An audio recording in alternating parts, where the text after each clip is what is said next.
Hey y'all, welcome back to the channel. I'm Mike with Fowler Family Farm.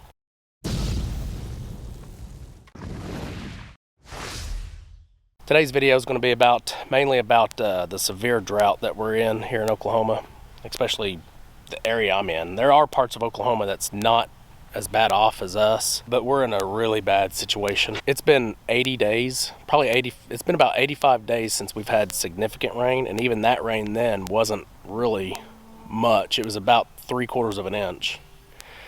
And before that, it was like 2 weeks prior to that, before that. So really, we're in desperate need of rain. We've had probably a 1/4 inch in that 80 days, but it was gone. I mean, that 1/4 inch is gone within 3 or 4 hours. And, you know, it's done no good, really. But I do want to show you, before I get started with our drought, how I'm going to show you some of the concerns. I do want to show you what me and Tanya worked on yesterday and got done. It's going to help us out a lot. So there's Silas. So if y'all know Silas, y'all know this is the buck pen. And I've currently got 6 bucklings over here, which they're not in here right now, and that's because we've raised the wire right here. All that's raised so that they can go under. So we were just letting them out every day and just letting them just roam around the property on their own. But we really want to focus on this area right here. So what we did is we added 4-strand poly wire. So this is the buck pen. This is where Silas is. We added 4-strand poly wire. We went 300 feet this direction, and I'll kind of walk it for you. But this is what they're going to get to eat now, if they just stay over here. Which they're over there now. I have no idea where they're at. This is a big area. So we went 300 feet this direction,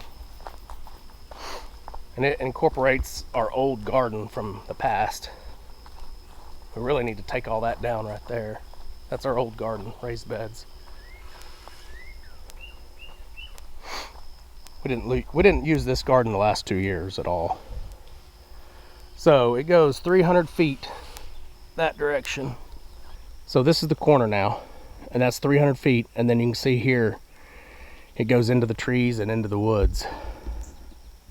So you can see over me, they're gonna have these bucklings, and eventually I plan on putting all my mamas over here and moving my bucks where they're at, because I got more mamas and they need to eat more of this really than these bucklings that I'm going to sell in the next month or two. So, but they've got plenty of area to eat over here now, and I don't have to worry about them, you know, on other parts of the property.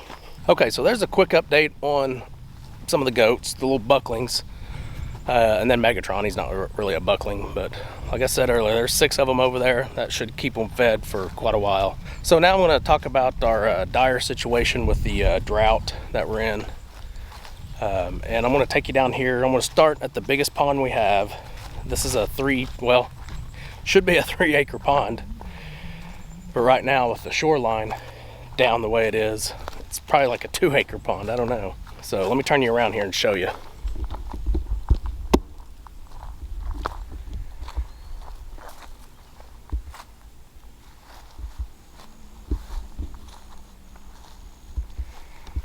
Okay, you can see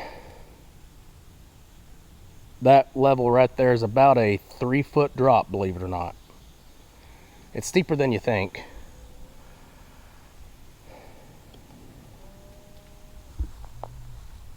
It's crazy because right here, this little area right here is where I catch all my fish. This is where they like to come up and bed, and it's usually about it's usually about 3 foot deep right there, and it's exposed. I mean, that green right there is always underwater. It's crazy.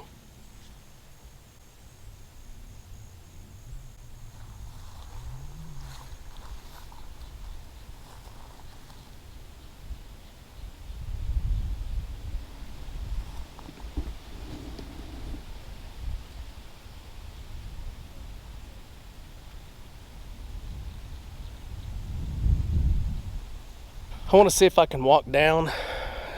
It's so overgrown right now. Let me see if I can make it down there, and I'll show you some other stuff that's kind of got me worried.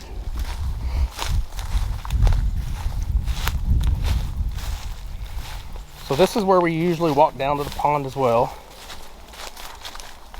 And this is usually wet. Like when you walk through this area, it's typically damp, soft, and you get your shoes muddy. But it's hard as a rock right now.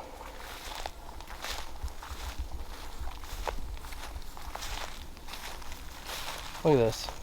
There's supposed to be water in this. This is all supposed to be water right here. I mean, if you look back on some of my previous videos, you'll see me jumping over this water. And look at that. We don't even need a bridge. So that little creek typically has water in it year round. It gets shallow the further north you go, but there ain't no water in it. Okay, so now we're gonna go to the pond that you guys have seen. This pond in quite a few of my videos here lately. I call this the goat pond, and it's where the mamas are and the little doelings. So we'll go look at it real quick. Kind of out of breath. Getting to that pond, I don't know why cameras just don't show the elevation change. That's a pretty good little hike up when you come back up. It's pretty steep. You wouldn't think it, but it is. So this pond here is the pond that y'all see us when we're taking water over to the little doelings. This is that same pond. Where I'm standing is a bridge. It's our walk across bridge because it's always muddy right here. There's at least 4 inches of water standing right here. This is where the pond typically flows. This pond flows to the big pond I just showed you. So it usually travels from right here and goes this direction under this bridge and then all the way this way. And that's just like basically this is all so we don't have a big washout and lose the pond. But we drive the 4-wheeler across this right now. It's dry as a bone. I mean, this is it's growing grass. It's crazy. So that bridge is typically, the bottom of it's typically in the water.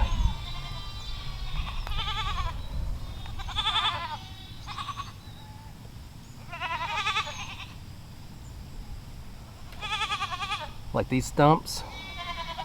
I don't know if y'all can see those 2 stumps right there. But they're never exposed. It's where they had an old pier at one time.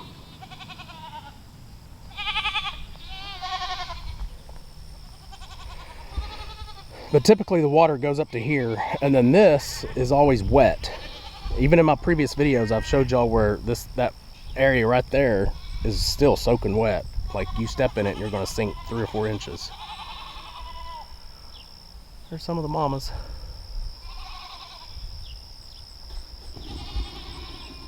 Oh, Chip looks like he's on a mission. He wants York. He missed York last year.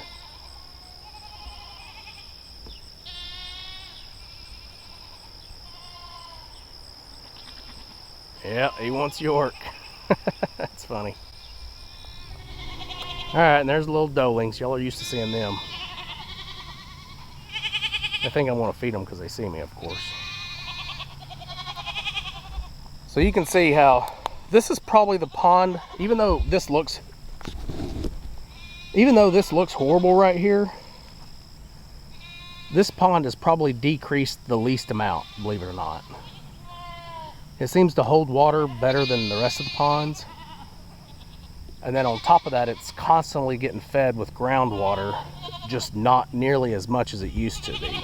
And I'll show you why here in a minute. There's Braxton getting a floor jack from my dad because he has a flat. Alright, so here's Chip with York. This is the one, this little girl right here did not give me a baby last year, or this past kidding season. So we have proof right here that Chip's trying. So if she doesn't give us a baby this year, that would mean we would have to cull her if she doesn't produce anything this year, because we know Chip's interested. We know Chip's trying. He's probably already done the deed. So if she doesn't have a baby this year, it's going to be on her, not on Chip. And one thing, ooh, it's dark. Hopefully y'all can still see me. There we go. One thing we don't want on the farm is mamas that don't produce. That's the whole goal of this, is producing babies, production. So if a mama doesn't produce babies 2 years in a row, it's not worth keeping, obviously.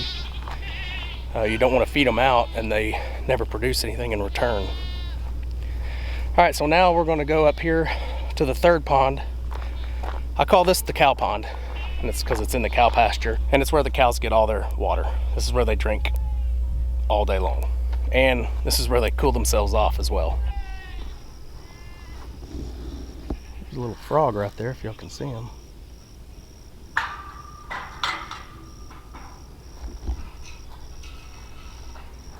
If I get closer, maybe he'll jump. There they go. I don't know if y'all saw that. So look at this. Look how low this has gotten on us. This pond is not a very deep pond. It's probably at the most 5 feet deep in the middle. And it's strictly a water catchment. Well, I'm almost certain that this pond only gets its water from runoff. I don't know for sure if there's water under the ground, but I wouldn't think so.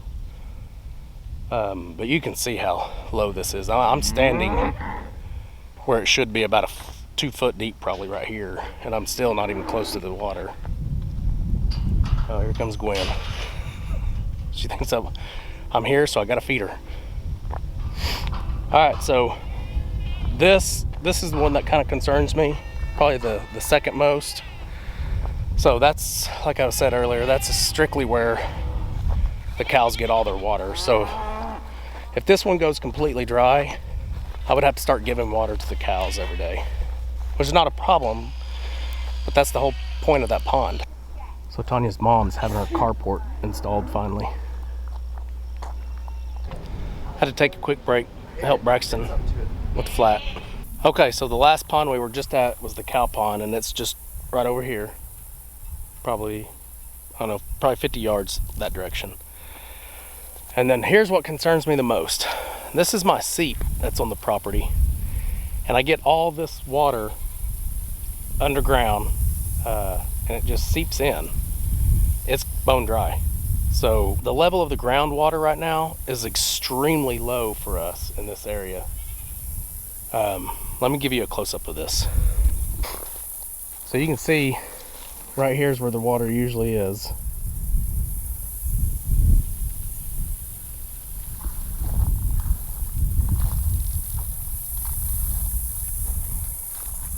I mean, it's got this stuff here is always in this pond.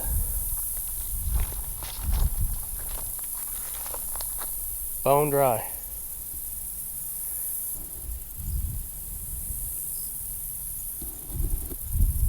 So this is the pond that really scares me the most, being bone dry. I've never seen this. I guess the water level underground is just extremely low right now due to the lack of rain.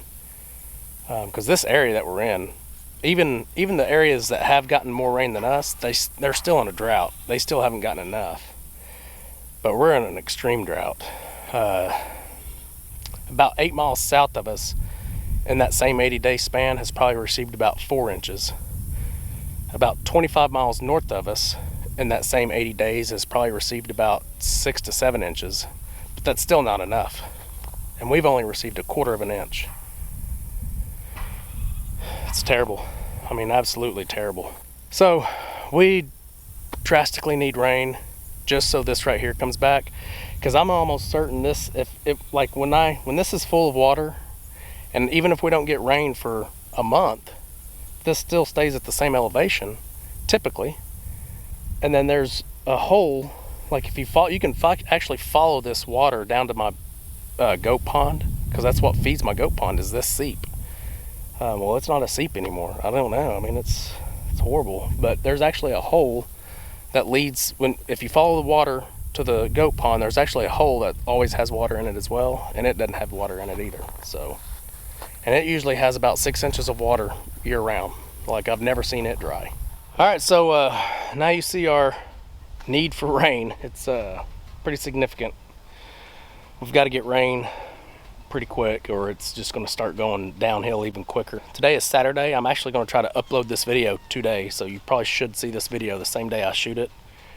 And we're not expected to get any rain at all in this area until next Wednesday, so 5 days away, and that's only a 20% chance. And then Thursday's 20% chance, and then it goes away for like 10 days. So yeah, we're in need. But I do want to show you a future project. All that wood, I am going to build another two more chicken tractors. I'll give you a quick look at this one. I've seen it plenty of times in my videos, but this is the chicken tractor from Alumna. It's his design. It's using fence pickets, chicken wire, and then a tarp on top. So I got enough to build 2 more because we have ordered 70 meat chickens, and they should come in next week sometime. So I've got to get on this project pretty quick, so you'll probably see this video before you know it. All right, that's all I got for this video, guys. Thanks for coming along. We'll see you on the next one. Remember, do the good.